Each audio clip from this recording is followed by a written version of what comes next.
మీరు ఇప్పటి వరకు కంపోజ్ చేసిన పాటలు కానీ లేదా పాడిన పాటలు కానీ మీ బెస్ట్ లిస్ట్ అంటే ఏది సార్ అసలు?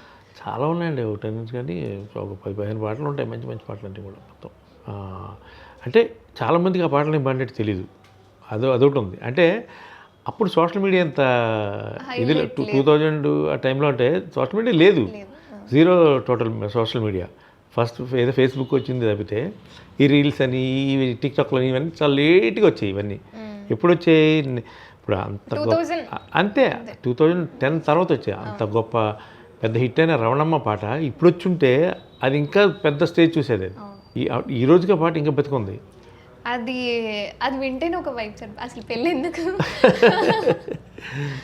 అంటే ఆ సిచ్యువేషన్ కూడా ఇప్పుడు అలాంటిది కదా, రెసిషన్ టైంలో చేసిన పాట అది. ఇప్పటికీ చాలా మంది ఇప్పటికీ ఆ బాధలు ఉన్నాయి, ఇప్పటికీ అందరికీ ఆ బాధలు ఉన్నాయి, చూస్తున్నాం కదా. రీసెంట్గా ఓరకిల్లో 30,000 మందిని తెల్లవారుజామున ఒక మెయిల్తో లేపేశారు ఓరకిల్లో. సో అలాంటివి జరుగుతూనే ఉన్నాయి ఇక్కడ. ఒక 2-3 పాటలు మా కోసం.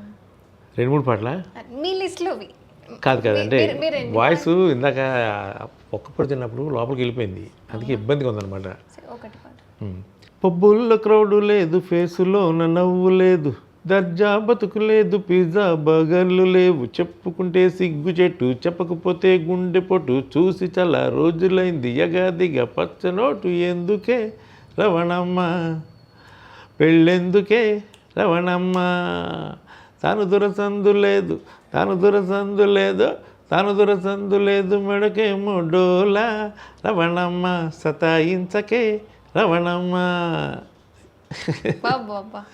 ఆ వైబ్ ఉంటుంది సార్ మీ వాయిస్లో పాడినప్పుడు. కానీ ఆ నాది నక్లీస్ గొలిసేది ఇంకా ఆ పాట ఆల్రెడీ ఉన్నా అది రావడము, ఆ మ్యూజిక్ కానీ అదరగొట్టేశారు ఆ సాంగ్.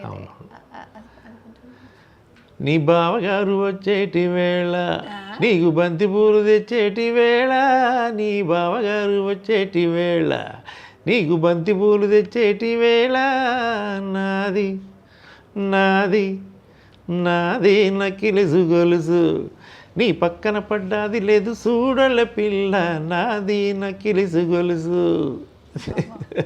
ఇంకా నేను చెప్తూ ఉంటే పాడుకుంటూనే ఉంటాను.